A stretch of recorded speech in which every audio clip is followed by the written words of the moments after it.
The doctors had told my family that these were my final hours. They said I wasn't even going to make it through the night. But unbeknownst to everyone around me, I had actually started to leave my body. And as I left my body, I noticed that I started to feel really light and free, and I felt incredible. I was given a choice as to whether I wanted to come back or not. No part of me wanted to come back because I was dancing for everybody else except me. Wow. The cancer damn near killed you. And I said, no, the cancer saved my life. I was killing myself. If you feel it's selfish to take care of yourself, it's actually more selfish to take a miserable self out into the world than a joyful self who uplifts people just by being who you are. Yeah. 80% of people have regrets in their life. And I know this is a big thing when people are on their deathbed, they have common regrets. What are some of the regrets you hear from people? Some of the biggest regrets they have is that We are in for an enlightening conversation where we're going to explore life beyond regrets, overcoming the fear of judgment, and hear what it's like from somebody who has died, because our guest fell into a coma and was given hours to live. Today, we're joined by Anita Moorjani, who's a New York Times bestselling author, and her near-death experience unlocked life-changing revelations that she's going to share with you throughout the podcast to help you live more free. And so whether you're seeking spiritual guidance, facing a difficult time, you're wanting to find your true purpose, or simply curious about life's deeper questions, the wisdom and inspiration that she's going to share in this episode will forever change your perspective.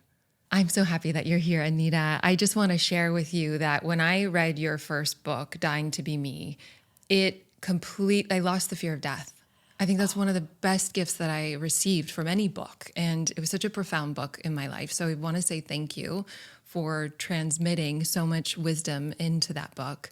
And I would love to bring some of the listeners into that experience. Talk to us about where you were with your sickness and what the doctors told you in that moment.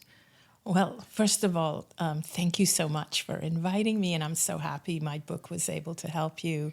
So at that time, it was February of 2006, and I had been going through lymphoma for 4 years, and I reached a point where I was at the critical end stage. The doctors had told my family that these were my final hours. They said I wasn't even going to make it through the night. My organs had started shutting down. I was in a coma. I'd gone into a coma. And at that point, though, my body weighed about 85 pounds. And before I went into the coma, I wasn't able to walk. I wasn't even able to sit upright. Like I couldn't put my head up. I was so weak that my head would hang from my neck like this. And my muscles had completely deteriorated because my body wasn't absorbing nutrition. I had tumors. So I had been diagnosed with lymphoma 4 years prior. And at this point, I had tumors the size of golf balls from the base of my skull all around my neck, under my arms, in my chest, and all the way down to my abdomen. And I had these open skin lesions where toxins were coming out of my skin, and my lungs were filled with fluid. And again, before I went into the coma, I wasn't even able to lie flat, because when I would lie flat, I would choke on my own fluid. So I always had to be propped up. And I had been in so much pain and so much fear and so much discomfort. I feared the cancer, I feared death, I feared the treatment, and I was in so much pain and discomfort from all the things that was going on in my body.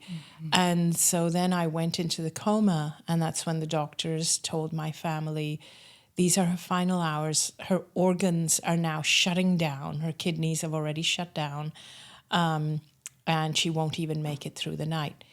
But unbeknownst to everyone around me, so my family was surrounding me and they were distraught, I had actually started to leave my body.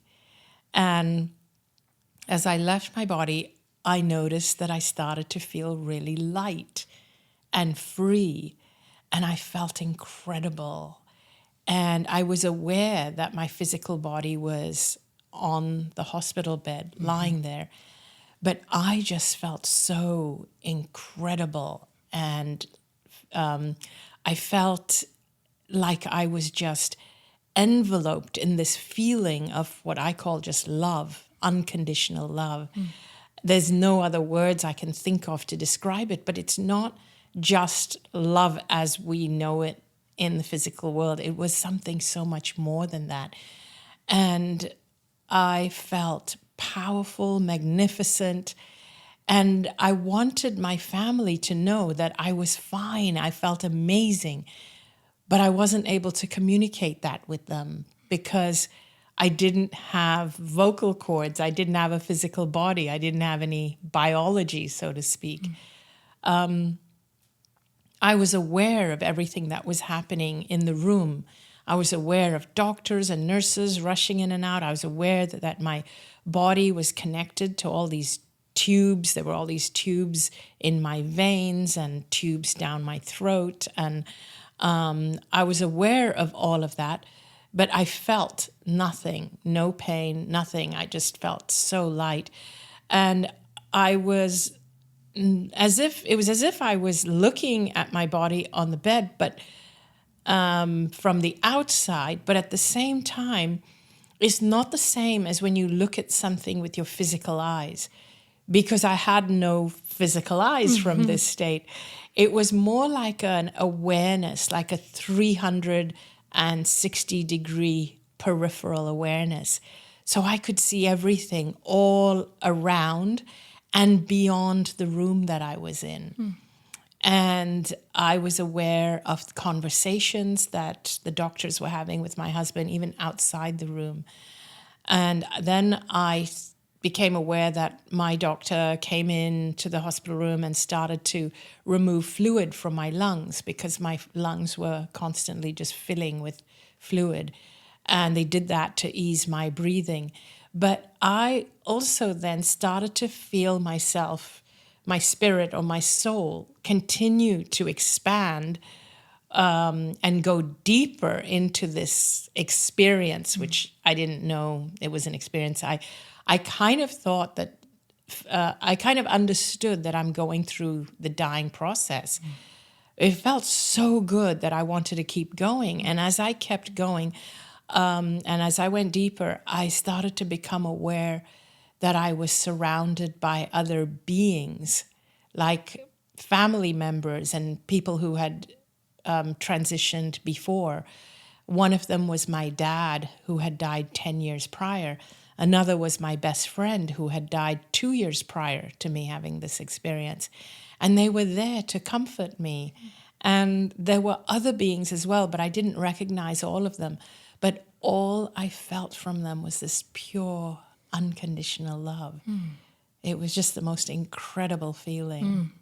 It sounded like you, would you say that you were this unconditional love?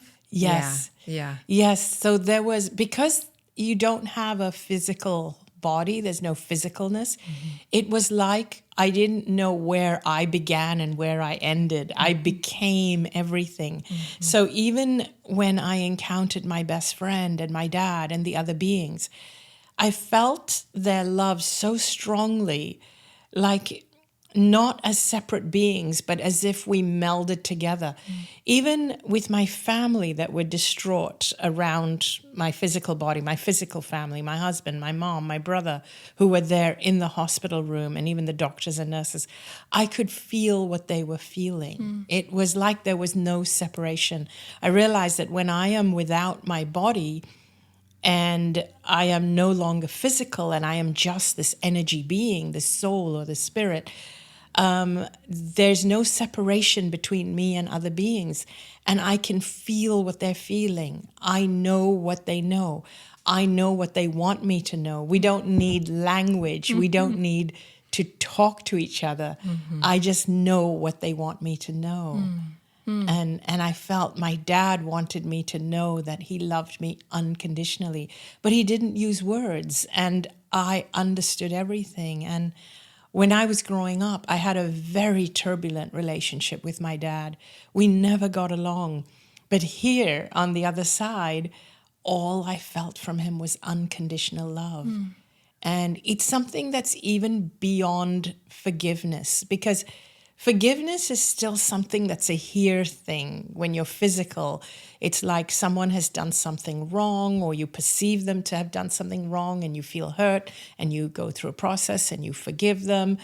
There's a lot of trauma and a lot of judgment and a lot of processes. On that side, there's none of that. It literally is your soul, my soul, and I understand that when we are on this level where we are no longer in our physical body with all our physical baggage and our trauma and our lower vibration emotions, all of that is gone, and it is just your purest form and that person's purest form. All you feel is love for each other. You don't even need forgiveness. There's this unspoken understanding that anything you did to hurt each other was done from the limitations of being here in the physical. Profound. Yeah. Profound. There's so many questions I want to dive into, and I can feel the energy of which you're speaking from. And so that transmission, I'm hoping people can feel that, because it's very alive for me. And I'm curious, from that near-death experience, I'm sure there were other insights and revelations that came from that you've lived into, that you want people to know. What would some of those be?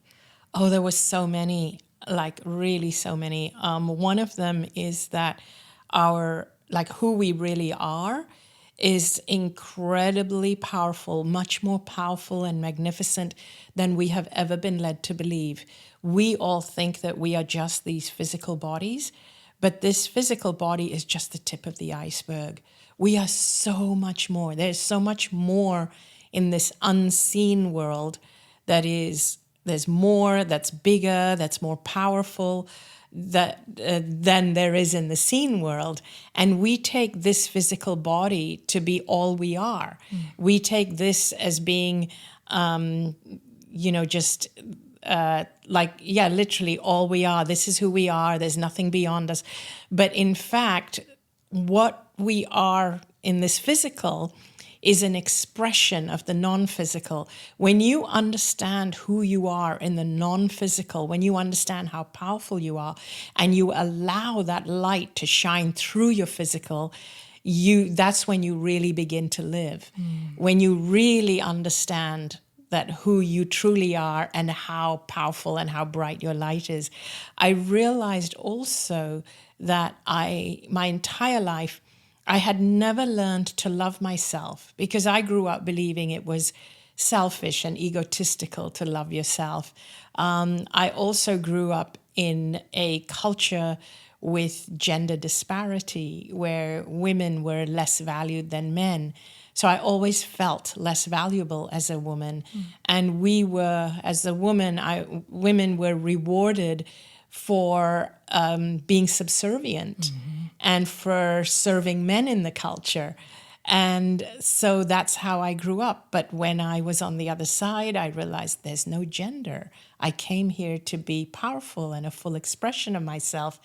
And I realized that I'm as powerful as anybody, like literally anybody. There is nobody more powerful than me or less powerful than me. Beautiful. And it really gave me a totally renewed sense of who I truly am. And there was just so many things that I learned. Yeah. I could go on for days. And more than what I learned, it's what you feel, it's what you become from having that experience. It's how it impacts you to your core. And while I was there, I was given a choice as to whether I wanted to come back or not. No part of me wanted to come back because my physical body was suffering and dying. My family was suffering, taking care of me. There was no good reason to come back. But that's when I started to understand that my soul, my spirit is who I truly am.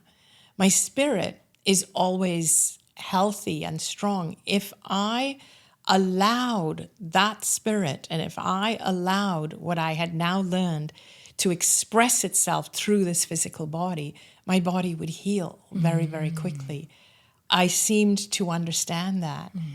And then my dad, on the other side, he actually also wanted me to know that I hadn't completed my purpose yet. And he encouraged me to come back. He said that you need to go back and live your life fearlessly. Wow. Yeah. What an invitation.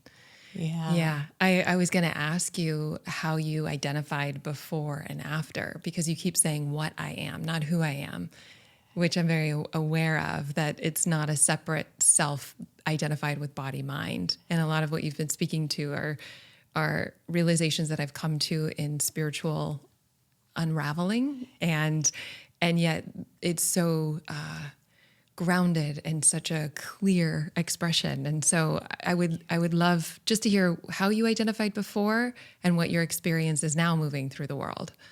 So prior to this experience, I always believed that I had to prove myself. I had to do things to be worthy and deserving of love. I also worked on being spiritual. I felt I had to. Know nothing about that. Yeah. Yeah, and that's so interesting because I always was beating myself up for not being spiritual enough. And it's like, I would say, oh, what's the more spiritual choice? Or I need to be more spiritual. I need to meditate more, pray more. I need to repress my ego more. I need to squash my ego. After the near-death experience, I realized I am spiritual. We all are. We're born spiritual. You cannot not be. You just can't not be. You are a spiritual being. And it is not about being more spiritual. It's about being yourself. Yeah. Because who you are at your core, your soul is a spiritual being. So being yourself and being spiritual are one and the same thing. Amen. Yes. Imagine having a fulfilling career doing what you love, working from anywhere in the world, setting your own hours while making good money and a big impact. If that lights you up, then I'm super excited to share with you today's sponsor, the Institute for Coaching Mastery. This is my robust, accredited year-long certification program for newer seasoned coaches, therapists, leaders, and those just looking to up-level their life in a profound way. We have an amazing community of students from all around the world who have really started their journey to expand with us both personally and professionally. And this experience is designed to give you the 3 things that you need to thrive. So first, you have all of the tools and support you need to move past what's been holding you back so that you can completely change the trajectory of your life. And then you learn how to masterfully and confidently facilitate transformation with your clients or your team, regardless of your niche. If you want to do health, business, relationship, or you just have no idea yet, we hold your hand through that. And then lastly, you'll receive my 6-figure and beyond signature roadmap that's customizable to meet you wherever you are. So whether you want to do high ticket sales, online marketing, or you just want to hit 6 figures without ever needing to go on social media, we've got you covered. And this truly is the most rewarding work in the world. We have new students now who have a wait list of dream clients in under a year. We also have seasoned students who are doing $80,000 months. And this is really about creating lasting transformation from the inside out so that you can share your gifts and serve the world in all the ways that you're called to. And I've seen firsthand the power of what happens when you have the community to collaborate with, but you also have the right tools and resources to really thrive. And so whether you want to do your own personal development, you're wanting to become a coach, or you're just looking for a cutting edge approach to really grow your business, the Institute for Coaching Mastery is for you.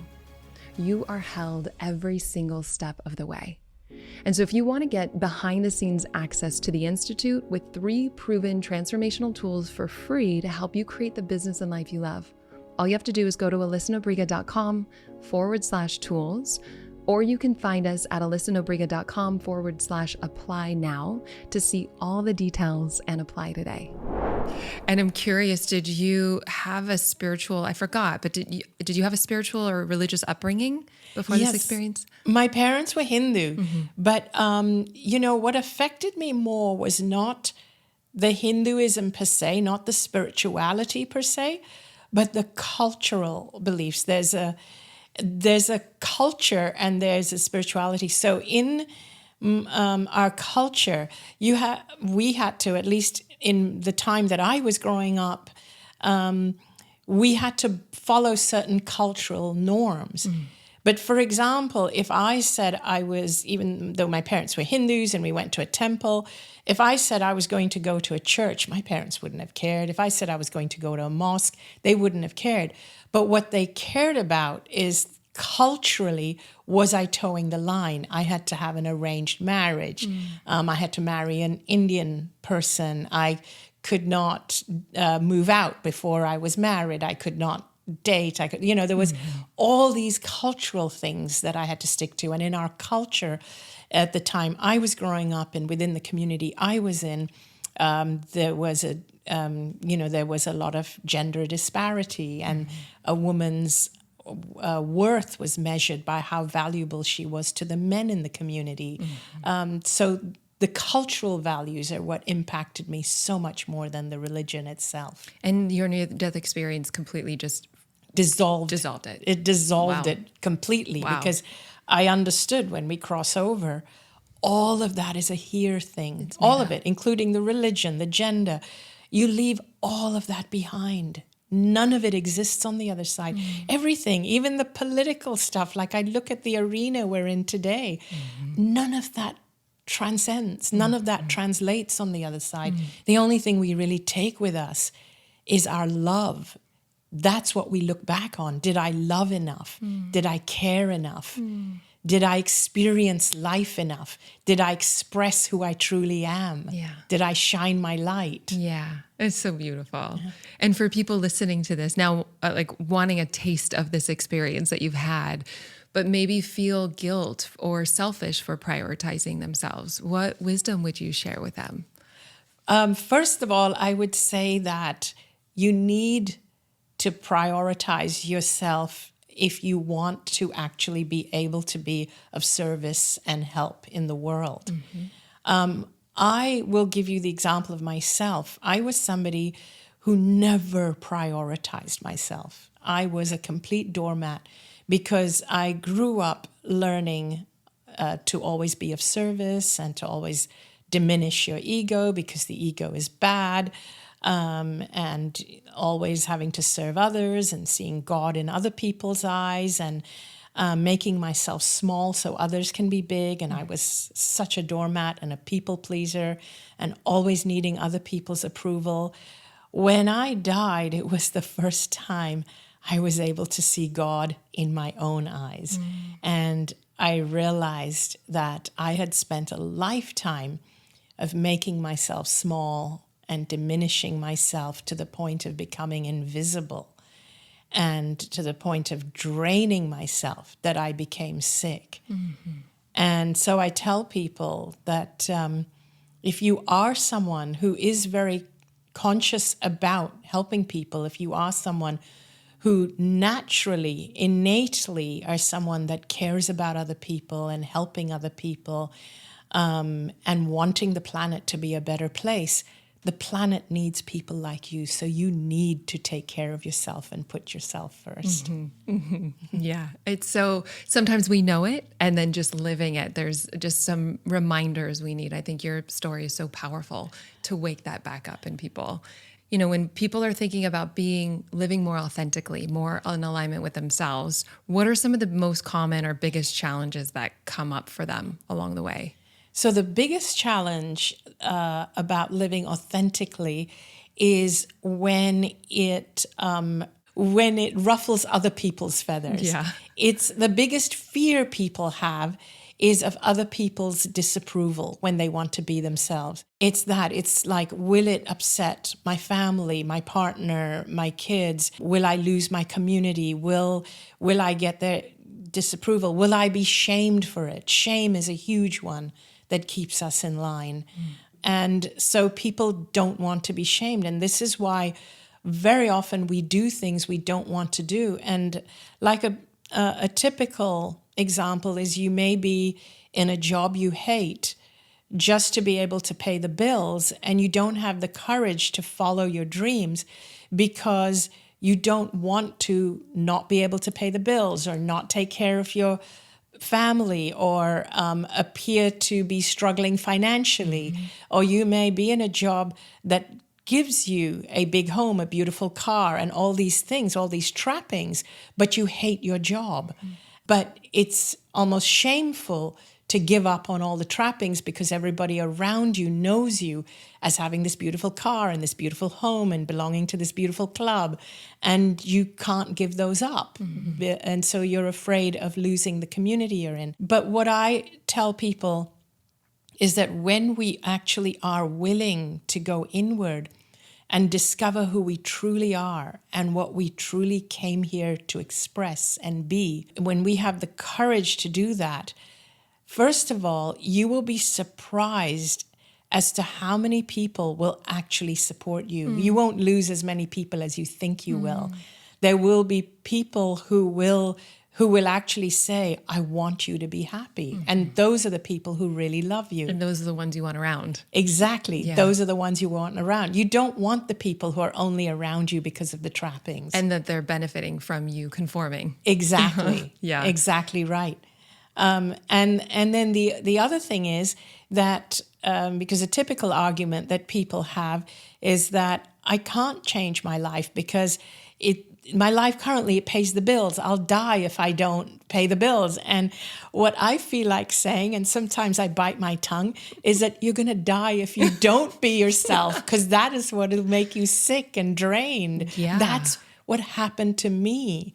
And say more about that, just for people. Like that's how you're saying you got sick, was not being authentic to yourself. Exactly. I got sick because I was afraid of being myself.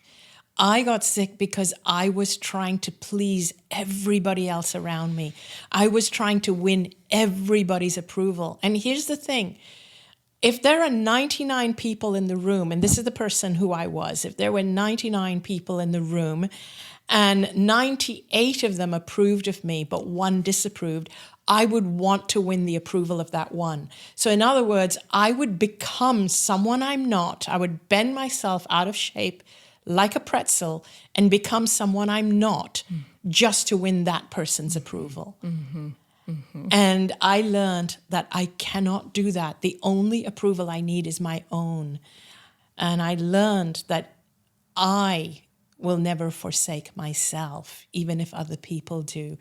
And I got sick because I was dancing for everybody else except me. Wow. So even the sickness was a redirect. It was helping you come back home to yourself to realign. It was a gift, Yeah. you know, and people say the cancer damn near killed you. And I said, no, the cancer saved my life. I was killing myself. I was killing my soul. I was dimming my light. And, you know, again, another thing I want to say is that if you don't take care of yourself, if you don't love yourself, if you don't feel joyful inside about what you're doing and passion for your life, and you're miserable inside, you are taking yourself wherever you go. That's the energy that you're putting out into the world, into your family, into your community.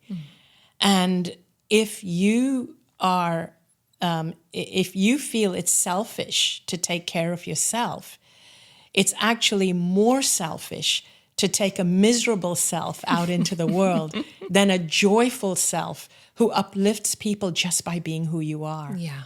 Yeah. I know in my own inquiry around this, we were talking about the Enneagram before you came on, and Yes. I have a helper, a 2-wing, and I've really looked at, it feels like it would be disrespectful if I were happy and people around me weren't.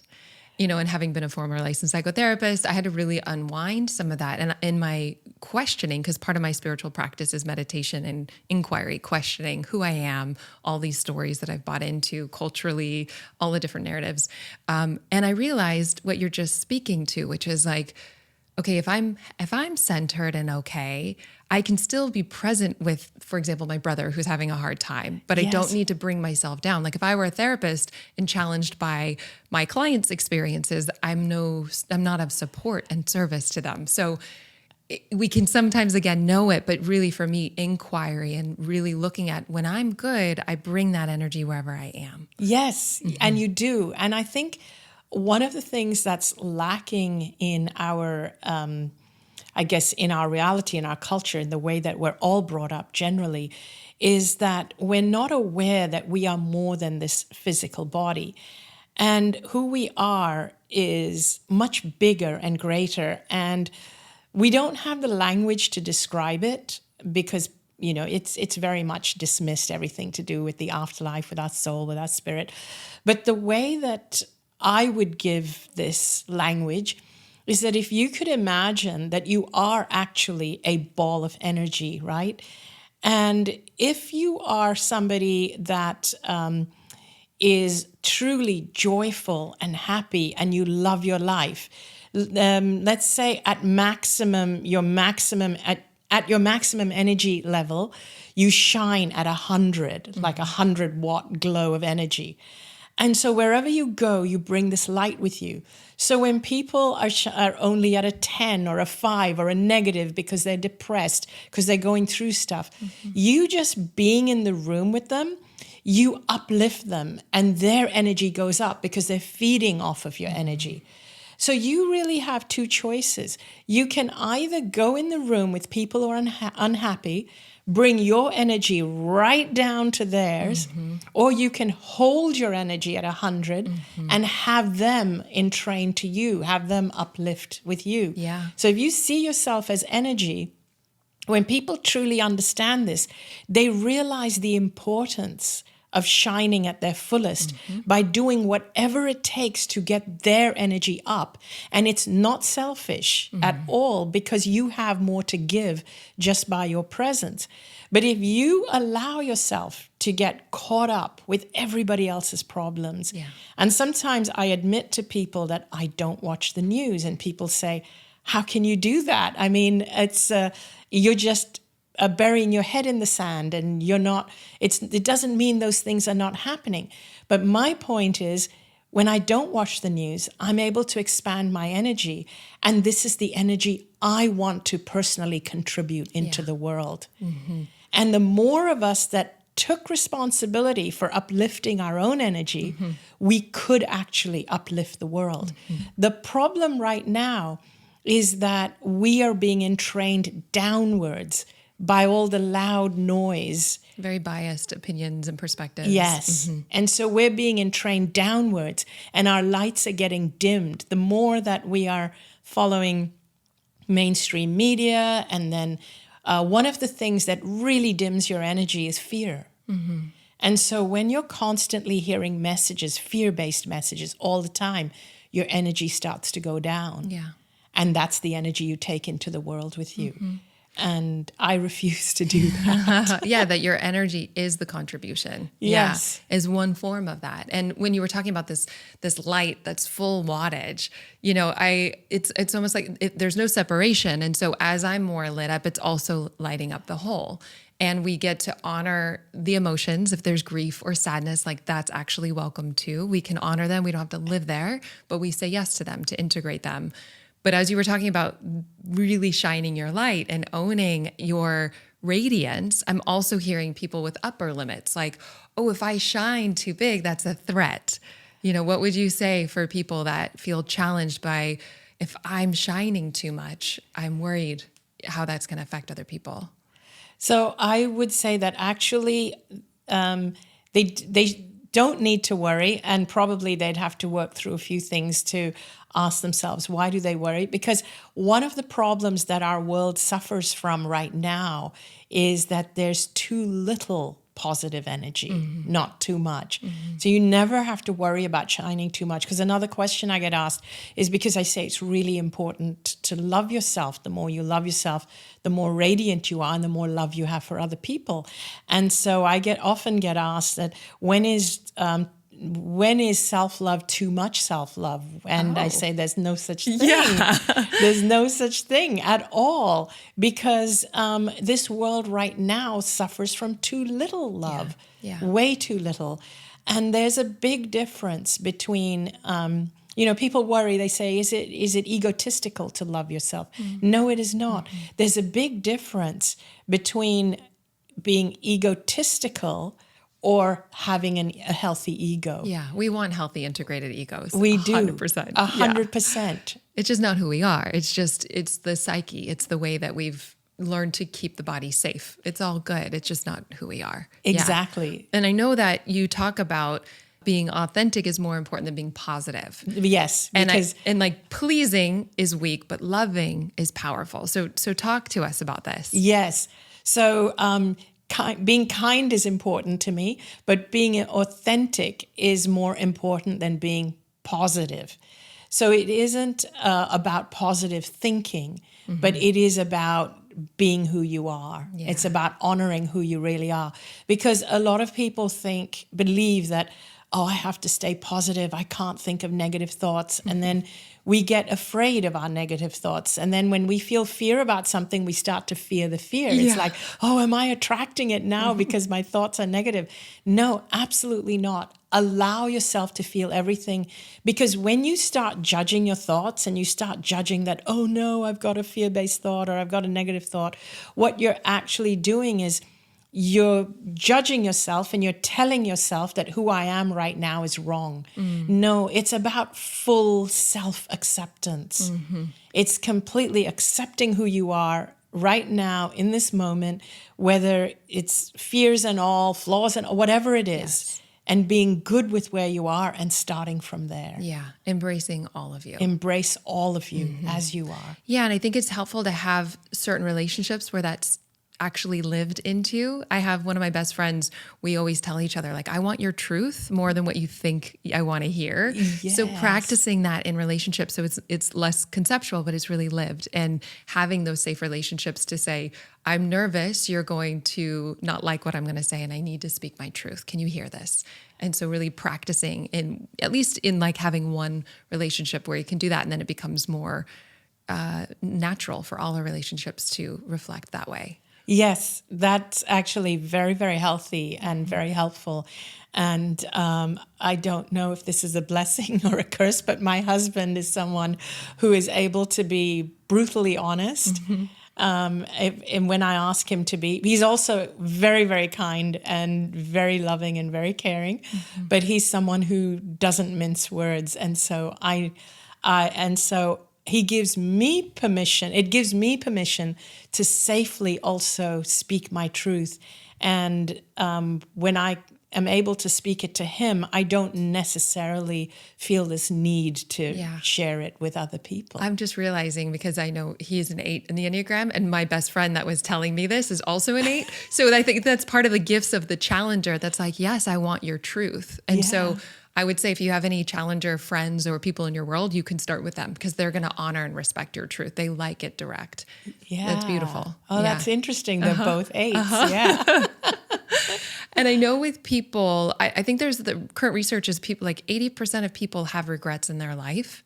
And I know this is a big thing when people are on their deathbed, they have common regrets. What are some of the regrets you hear from people? How would you suggest that they transform them to live more in alignment now without them? Some of the biggest regrets they have is that they didn't forgive certain people. They didn't reach out to certain people. They didn't love enough. They wish they showed their love to certain people who they held back because of pride or ego or whatever. And also that they spent too much time on things that don't matter at the end of life. They spent too much time working, not enough time with family. They regret not spending more time playing, enjoying, and being fully themselves. They spent too much time trying to win other people's approval. Those are some of the big regrets. Yeah, and I really hear how your story can inspire them to really focus on love and to prioritize their truth and to live more in alignment with that. Yes, it really is about living from your soul as opposed to from the physical image that you have been conditioned to buy into. Because the physical image comes with all the baggage of your culture, your community, your race, your religion, your gender, all of that. It really is about asking yourself deep down, your soul, why did I come here? Who did I come here to be? What are my real deep down desires? Even asking yourself questions like what would it mean to get every single one of my needs met? What would that look like? If I felt completely satiated, what does that look like? What does that mean to me? And those are the clues that tell you who you are and why you came here and what your longings are. I love that inquiry of just taking it further, going a little bit deeper. I know, because I was going to ask you, for people that are like, I want what Anita had. I want some of your experience. And I'm curious, for me, it's about meditation. Just stillness has been a really powerful practice, tuning in beyond the mind. The other one is inquiry, which is, you had just shared a form of inquiry. What would it look like to get all my needs met? What does bring me aliveness? Or self-inquiry. Can I really know that I am this body? Can I really know that who I am are my thoughts? What's beyond, what can see the thoughts? What's looking through these eyes? So some of these deeper inquiries are also important for people that are wanting to experience more of this. Are there any practices or rituals that you recommend for people?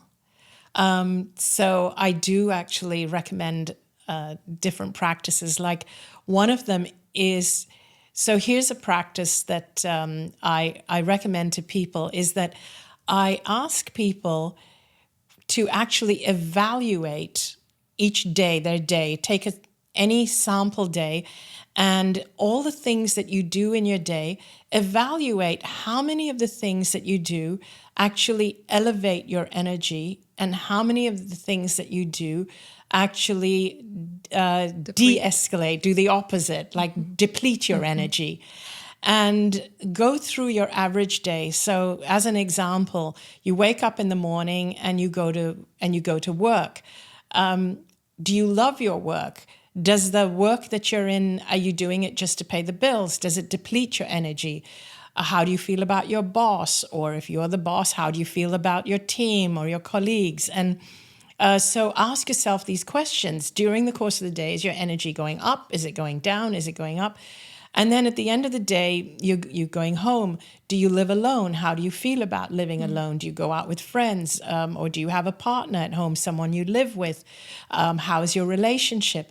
All these things in the day. I really go deep with people if I'm in a workshop, and I ask them to grade them with a number. Yeah. And we come up with a number at the end of your average day, whether you're at a plus or at a minus. Because the idea here is to really dig deep as to living your best life. And so the clues into why your soul came here is that the higher the score you give something that you're doing, the more that's a clue that your soul wants more of that. So the energy and the aliveness from it is more in alignment, you're saying? Yes, the energy and the aliveness. So, I mean, to take it even further, what I do is I tell people, like, let's give energy a currency. And let's pretend that a good night's sleep gives you 12 units of energy currency. So you wake up in the morning with 12 units of currency. How are you going to spend those 12 units?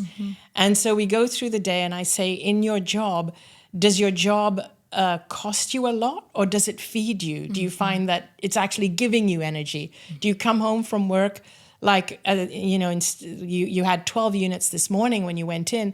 Do you come home now having a total of 15 or 20? Or do you come home having 2? Because you don't like your job or your boss bullies you. So this is how I have them evaluate so that they can then see that, okay, I do need to really look for other work. But here's the thing, when they say, okay, on the weekend I go, this is what I do. I'm in my art studio and I'm painting, and that's how my energy shoots right up. At the end of the day, I have 20 units of energy. And the following morning, with 12 units from my sleep, I wake up with 32 units of energy. And I'm like, why aren't you doing your art all the time? That's right. your soul telling you that's your purpose. That's part of your purpose. So if you actually start to look at your energy as currency, see what's feeding your energy and what's depleting it, that helps to tell you what your soul desires and what your soul came here to do. I love that. I love the regularly checking in so that you're auditing and bringing more awareness to it. I recently started doing this around self-honoring choices, living in alignment, but I did it as a rating scale from 1 to 10. So 1 being just feeling like I was doing things out of obligation, and 10 being lit up, synchronicity, on purpose, feeling really aligned. And then every day I would be like, oh, I was at an 8 on average today, or, just to give myself a baseline. And just by tracking that every day, it's helped me bring more awareness and start making other choices that feel more vibrant and alive. I love that. I was going to ask you, because I would say just based on research, 70% of people feel disconnected from their purpose. So this is, I would imagine, something that they can do to start identifying what is their purpose. Yes, it is. And, and your purpose is not necessarily doing a specific thing. Yes. But you can tell you're on purpose when you feel a certain way. Your soul feels alive.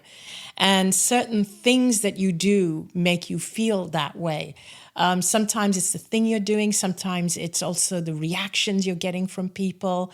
And so I love the way that you're doing it, the rating. Yeah, the rating scale. And also how we're doing it. Like, what are the values that I'm expressing, right? Yes. Is it the creativity, or is it really art? And can I bring that creativity into my writing or into my meetings, right? So that people feel encouraged, because sometimes it's the how, not just the what, but sometimes it's the what. I definitely would not thrive in an economics career. And that's good to know. And then other times it's like, oh, I can bring more of this value into my life. Like, for example, my top 5 values are connection, growth, truth, love, and service. And when I was building my business, I started moving it to online in 2017, and I wasn't as fulfilled, but I realized I didn't have connection. I was selling online courses rather than connecting with my clients. And so that was good information. I don't want to just throw the baby out with the bathwater. I hate that analogy, but you know what I mean? Yes. And so I started bringing connection in, and I was like, oh, I can do, my certification program and watch my clients change their life. So like the values are also helpful, I find. Yeah. Wow. I like that a lot. When during COVID, I could no longer do my live physical events. Yeah. But the online things took off. And so we were blessed that we were still working really hard right through on the online things. But I started to feel depleted. Yeah. And I realized at the end of a couple of years of not going on and seeing the people in live events, I started to realize that feeds me. It feeds my energy. Me too. I really started to get depleted just doing online. And there was a lot of demand for it, but I started to get burned out in a way that I never would have if I was doing physical events. And we're all designed differently. So I love that with your exercise, you can pay more attention to what feeds us, what gives us alignment, and then reverse engineer creating a career or our lifestyle around that. Yes. Yeah. Exactly. I want to bring it back to this moment. I think I heard you say that at this point of death, you could choose to stay in the non-physical or come back. Is that accurate? Can you talk to us about this? That's accurate. So I was given a choice. It was almost like I reached a fork. I can even remember it was like there were 2 paths, and I could choose like 2 doorways, which doorway to go through. But I was told that if I continued to go, so I was on the path to go deeper into death, basically. Yeah. But I was told that now if you continue going this way, you won't be able to turn back. This is as far as you can go. But I wanted to keep going. And so I was then shown that if I chose to go back, that there were these gifts waiting for me here. And I was shown glimpses of a potential future here that were yet to come if I chose to come back. And I was also shown that my husband, Danny's purpose was linked to my purpose. And if I didn't go back, he wouldn't be able to fulfill his purpose either. Wow. That we had come here together to fulfill a purpose together. That's beautiful. Yeah. How did you experience, or how do you define purpose now? I would define purpose as what my soul intended to complete when it made the decision to come here to express itself as me. So my soul's intention is my purpose. And I may not always know it, but there is a way to align yourself with a soul that even if you don't know the ultimate purpose, but if you're walking the journey that's aligned with your soul, you feel like you're on purpose. Yeah. So for me, my purpose isn't a destination. Yes. It's a constant aligning with my soul. I think it's so helpful for people to hear that, because sometimes they're like, oh, if I'm doing a certain thing, what I'm hearing you say is that the feeling of aliveness, you'll feel that alignment, and by keeping track of what gives you energy and those synchronicities, those are important to just follow the breadcrumbs. Exactly, exactly. And you can feel it. You feel the passion. You feel that, oh, this is the path I'm meant to go. Oh, this feels right. This feels good. Like I wouldn't change what I'm doing today for anything. I still have pitfalls. I still struggle with things. Yeah. You know, we all have, there's issues. There's sometimes like you want things a certain way and it doesn't go that way.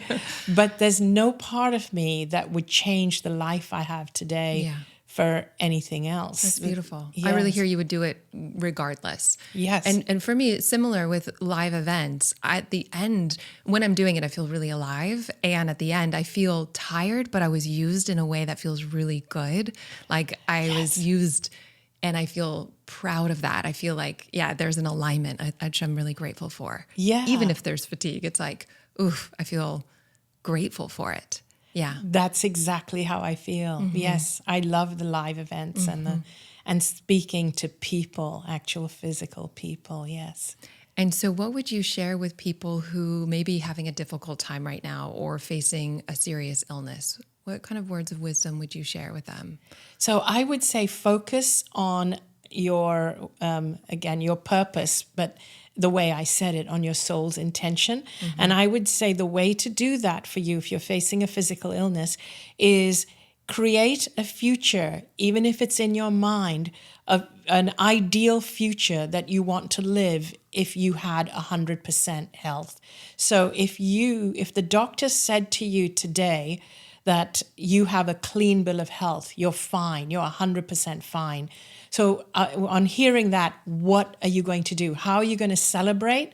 And how are you going to live the rest of your life? Start planning for that life now. Beautiful. And I'm curious what you feel like the role of the mind and the spirit play in physical healing. So I feel the mind is the tool that helps the spirit to actually manifest in this physical world what the spirit came here to be or to express.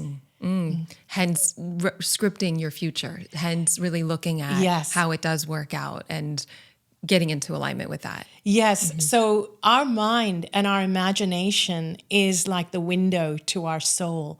So if you let your mind run free and create your ideal future, it actually, when you just let yourself create, this is my ideal future, this is what I see myself doing, what will start to come out is glimpses, maybe even not just glimpses, but whole pictures of what your soul intended for you for this lifetime. But you have somehow repressed yourself and not allowed yourself to have those dreams or to feel yourself into manifesting those. Yeah. But once you open up your mind and your imagination, your soul starts to give you pictures and images of what it had intended for you.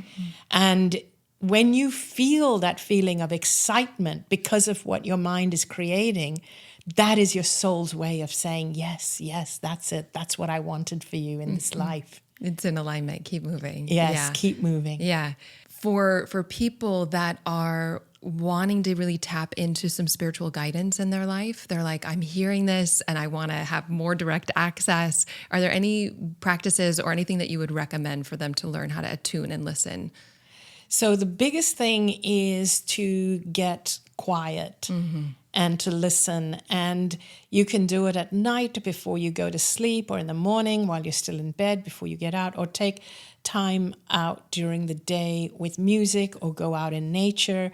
There's many ways of doing it, but the biggest thing is to find that quiet space where you allow the messages to come in, where you allow your soul, your higher self, or even our loved ones on the other side to send their messages. The messages come in the form of thought, and they feel exciting. When you feel that little bit of upliftment, those are the messages. If you get fear-based thoughts, those are not messages. Those are your mind playing with you. And here's the other thing to watch out for. The more, the happier you are, the easier it is to get messages. So the more that you are stuck in, let's say, listening to the news every day, the harder it is for you to hear those messages. Yeah. So it is like when you're stuck in fear, and when you're stuck in feeling all the us versus them and they're wrong and all these feelings, these are the very denser energy emotions. Like they have a much denser and heavier energy within you, within your emotional field. And they're not as powerful. They're not as they're powerful. Lower. So people don't have to fear if they have negativity. They don't have to fear attracting that. They can let that go. You don't have to fear it at all. Yeah. But what I would suggest you do, don't fear it, but take yourself out of that. Stop watching the news for a while. Take yourself out in nature. Go by the ocean. Go to the mountains, whatever's your thing. And start feeling life, physical life. Hang out with people who you love, who make you laugh. Laughter is a great way of raising your energy. And the more you start to do things like that, and then you find a quiet time, you'll start to hear the messages. You'll start to feel your soul, your soul's intention. What I tell people is that we actually have one foot on each side, but we don't realize it. In other words, we are a soul, but we also have a foot here in the physical body. Human being. Yes, yeah. Human and being. Yeah. And the problem is most of us are more entrenched in the human, in the physical. What we can see. And then we become even more entrenched when we immerse ourselves in all the issues and the fears all around us. And we do that by constantly, again, mainstream media, social media to an extent. And so we tend to entrench ourselves more in the physical. I actually encourage people to realize that you are a non-physical being who is expressing yourself through the physical. And being in the physical is important because, we do have to pay our bills and keep our relationship with people happy. So we have to focus on the physical. But we also have to give a lot of attention to the non-physical by taking some time out, some time in quiet, so that the non-physical part of us can actually come through and express itself through this physical vehicle. And that radiance has form to share and serve and expression. Everything you're saying, it's so lit up inside of me because I've always said I was going to write a book called Stillness and Stilettos, like a foot in both worlds. Oh, yes. And to me, it's not clenching my hand, so caught in the physical. It's not so surrendered that there's no real ground. It's yes and. It's kind of this like open fist in palm. Because when my life has gone too far in the 3D and really the material world, there's illusion and confusion. And then when it's too far, the pendulum has swung in a lot of silent retreats, done over 20 silent retreats, it also doesn't feel true. And so what I'm really hearing feels so aligned for me is taking that time. I find the morning really helpful before getting into the day to just open and listen. And even if the mind is active, just watching, observing the mind rather than getting absorbed by it, and just being, and then from that place into form, as form, all of it. So I love what you're sharing. That feels so true in alignment. I think I've definitely done the monk thing prior to this, and I know that. And, the pendulum has swung a bit, but it's just that integration of being and doing. Yes. And feminine, masculine. Yes. 100%. You've got it 100%. And you can easily tell when someone is way too much in the spiritual because they really struggle with the physical world, or when someone's way too entrenched in the 3D. They live in this world of fear and mistrust, distrust, and so on. Yeah. And I remembered what I was going to say earlier when you were talking about, having a vision for if you are sick or if you're wanting to, focus on more than just your current situation, coming into visioning and really designing the life that you're wanting to live as you're healthy. And I think one of the things that holds people back is thinking that if they dream it, they'll be disappointed if it doesn't happen. And my experience is dreaming and letting yourself vision is totally innocent and doesn't hurt. It's the attachment that hurts. So if I'm I have to be happy if I'm healthy, we can't, necessarily control that. Or I have to be happy when I get the partner, lose the weight, get the job, whatever it is, that the attachment is what hurts. So I just want to give people permission. It's okay to dream and taking that surrendered action. We can take steps, high involvement, low attachment. Yes. In fact, dreaming and allowing your mind to really go free is important. It's, and what you say about the attachment, yes, after you've dreamt your dream, let it go. Let it take shape in whatever it's meant to, because the way you get there may not be the way you planned. So you have to just dream the dream and then let it go. Yes. Just let it float like a balloon or something. And because if anybody were to ask me, how did I get from where I was, from lying in a hospital bed, dying from cancer, like end stage dying from cancer, to where I am today, writing books, traveling the world and speaking on stage, I wouldn't have a clue how to get from there to here. And I say that because all I did was aligned myself with what was coming to me in the form of visions. We have to give ourselves permission to just allow your imagination, because your imagination is the window to your soul and your soul's intention. So you're so poetic. It's so beautiful. It's this dance of make it happen and allow it to happen.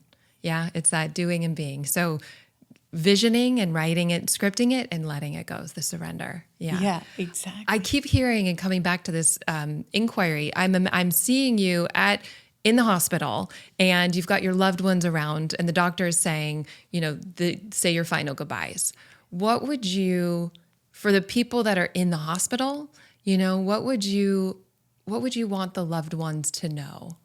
Because not everyone comes back. And I'm just curious if there was any words of wisdom for somebody in that situation. So I would want the loved ones to know that if there's somebody in your life who is crossing over or has just crossed over, they are in a beautiful space. You don't have to worry about them at all, regardless of what circumstances it was that took their lives. They are still in a beautiful space. People have fear that they are either being held back somewhere or trapped somewhere or being punished. None of that is true. I want to assure people that none of that is true. Your loved ones are wanting to help you heal your grief, but you don't have to do anything for them. And they are completely fine. They are free. And also know that even if you wanted them to heal and they didn't heal, not healing doesn't mean they lost the battle. Yes. Maybe it was their time. Maybe they felt they could do more from that side. The fact that they didn't come back does not mean that they don't love you or that they don't love you enough. That's absolutely not true, because we always make the most unconditionally loving choice, always from that perspective. Beautiful. When we are without our physical bodies, all we feel is unconditional love for everybody around us. So if I believed that it was more loving to my family to help them from that side, I would have stayed on that side. So beautiful. So beautiful. And I know it's going to serve so many people hearing that, because I know how much people stress and have anxiety in their day-to-day lives. And it's ironic that by facing death, it helps us live more free. It's interesting. In the beginning of my spiritual journey, I was really had my achiever. In the very beginning, it was just what was natural and clear when I was a kid. And as I started getting into my silent retreats and meditation retreats, my achiever 3 personalities started coming in and like making enlightenment a goal, which was funny in and of itself.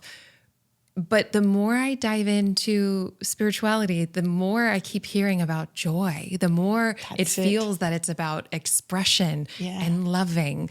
And that feels so true. And I see dogs, I see animals, and they're just singing and playing, and that's our natural state. Yes, it is. And so I know with people that feel so much of that anxiety in their lives and that stress, you know, in terms of like words of wisdom to help them relax some of that fear-based mind and just really settle into their soul, into the truth of their being. Yes. Yeah, what would you share? I would want people to know that their soul actually is never miserable. It's always whole. And that's your true state of being. So if you are feeling anxious and fearful, just know that it means you've bought into something from this physical world, this 3D world. You've bought into a belief which isn't real. It isn't true. Anything that feels fearful or causes you anxiety isn't actually true. And your true nature is one of feeling whole, healed, joyful, playful. That's who you truly are. Because you look at children, at babies, they giggle, they laugh, they play. That's your true nature. So find your way back to that. Find your way back to playfulness. Find yourself back to your true nature. And I always tell people, if all else fails, eat chocolate. I knew I loved you. I have about a bar a day. I love dark chocolate. I am with you. Anita, you are such a breath of fresh air, a well of wisdom and poetry. And every time I connect with you through your stories and now through here, I just feel this sense of ease, but also delight. So thank you for your expression. Thank you for living your truth. Thank you for coming back to share all of your gifts. And I know people are going to want to stay connected. Please share with us, how do we learn more from you? Wow, thank you so much. Alyssa, you're lovely and so articulate. I would love for people to connect with me through my social media, first of all. I have a lot of videos on YouTube. I would love for people to subscribe to my channel or on my Instagram, Facebook. My website is anitamoorjani.com. And I also have an online platform called the anitamoorjanisanctuary.com. And it is such a sanctuary. You are such a living sanctuary in prayer. Thank you for being here. Oh, thank you, Alyssa. Thank you so much for doing this work that changes the world, starting with yourself. It truly does make a difference. And if you're finding value in this podcast, a cost-free way to support us is by leaving an up to 5-star review. It does mean the world to us. And as a thank you gift, we're going to send you one of the most powerful tools that you will ever discover. You're going to get behind the scenes access showing you how to live into your full potential without letting fear hold you back from stepping into your dreams. Just head over to Apple Podcast or Spotify and leave a review now. You can take a screenshot before hitting submit and then go to alyssanobriga.com/podcast to upload it. And make sure to have your automatic downloads turned on wherever you listen so you don't miss any of the upcoming episodes. I have so much magic I can't wait to share with you. And you can find all this information in the show notes below. But lastly, if you're on Instagram, I love connecting and hearing from you. So come on over and say hello. I'm at Alyssa Nobriga. Thank you again for being here. I cannot wait to share more with you.